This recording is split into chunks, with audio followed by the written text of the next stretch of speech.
Alright, ladies and gentlemen, I'm here on the show. This is my fourth college football recap of the night. I'm actually going to recap the fifth game. I want to talk about the North Carolina-Virginia game because, well, I'll mention that in that video. But this video, I'm going to talk about USC and Utah. Very entertaining game here. Both teams' season's pretty much on the line here for the playoffs. And ultimately, it was Utah coming out with the victory with a final score of 34-32. Just a fantastic back and forth game between these two football teams. But USC's defense, man, disappointed. Against the Utah team's offense that's kind of struggled throughout the whole year. They give up 34 points. I don't know what dirt Alex Grinch has on Lincoln Riley, but man, this dude is not a good defensive coordinator. Like, the whole time he's been with Lincoln Riley, his defenses have never been good.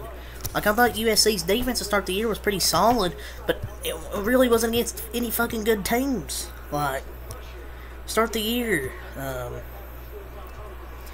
mean, they even gave up 28 to San Jose State. Like, 14 to Nevada, 10 to Stanford. Like, I thought their defense started the year decent with 14 and 10-point games, but then it's been awful since. 20 to Arizona State, 41 to Colorado, 41 to Arizona, 48 to Notre Dame. This is 1, 2, 3, 4, 5 straight games where you gave up 30 or more points. Like, how does Alex Grinch still have a job? Like, their defense is now bad every week. This game is the team. They gave up 483 total yards. They couldn't stop the damn run. They couldn't stop fucking nosebleed.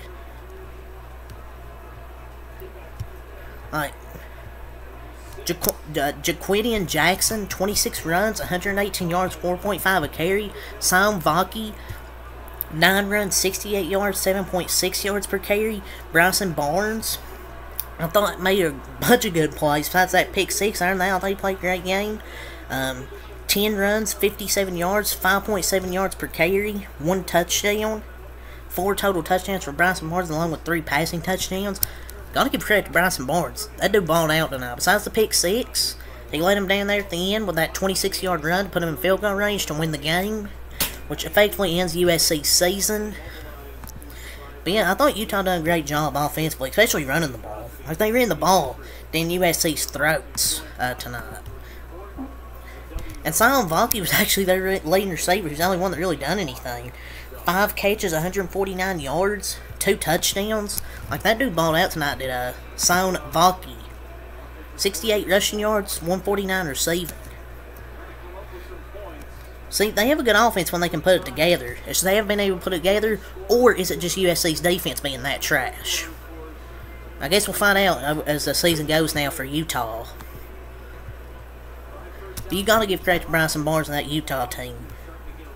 Getting this win on the road, keeping their season alive, and get to 6-1, and at least we don't have to hear about USC the rest of the season. Caleb Williams tonight was okay. 24 of 34, 256 yards, no touchdowns, no interceptions.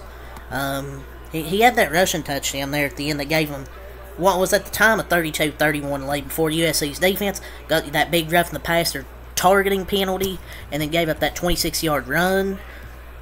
So, yeah, just tough for USC to lose this football game, because now their season's pretty much over. Playoff hope's over after that high ranking to start the year. Marshawn Lloyd played a good game. 7 runs, 86 yards, 1 touchdown. Don't know why they didn't go to him more. Taj Washington, 5 catches. Excuse me, I'm professional. 112 yards. I thought it was a good game from him. For Taj Washington. Zachariah Branch had a rushing touchdown, 1 yard for the touchdown. He even had a big punt return there that set up that drive for USC, which at the time gave him the lead.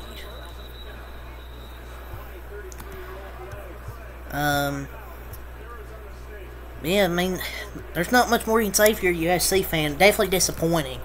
Your defense was good to start the year, like I was mentioning, but now it's just falling apart with Alex Grinch. I don't see how he can still have a job. I mean, I know Lincoln Riley wants to stay loyal to him, but at some point, you gotta let him go, man, and get a better defensive coordinator, because you're having him right now. It's just not gonna. You're not gonna win anything with him. But as for Utah, I would start Bryson Barnes going forward, to be honest. I think he proved enough tonight to where he can just keep starting. And just let Cam Rising ride the bench the whole year. But their running game is pretty underrated. They got Sion Vaki and Jaquidian Jackson's a good 1-2 duo. And Bryson Barnes is a good running threat as well, a dual threat that can pass and run. And Sion Vaki's underrated, man, in the rushing and receiving game. Good win for Utah, though, on the road. Against a good, well, I don't know if you can say, I don't even know if you can say good USC team this year. They're just, at this point, just decent. But Utah kept their season alive and ends USC's. So, you can't blame Caleb Williams. I thought he played a solid game. It's just, the defense really disappointed for USC there at the end. But it was a good back and forth game. It was 14-14 after the first quarter. The second quarter, it calmed down. We get a break at halftime, calmer brass. It was 0-0 in the second quarter. After a high-scoring first quarter, combined 28 points. And then Utah gets 14 in the third. It was 14-3 advantage in the third, so it was 28-17. And Utah gets 6 points in the fourth. USC gets 15. But Utah got the biggest 3 points with the field goal to win it. So, yeah, big win for Utah, though. Like I said, on the road. So, yeah, that's really all I have to say for this video. So, until next time, have a lot. Peace.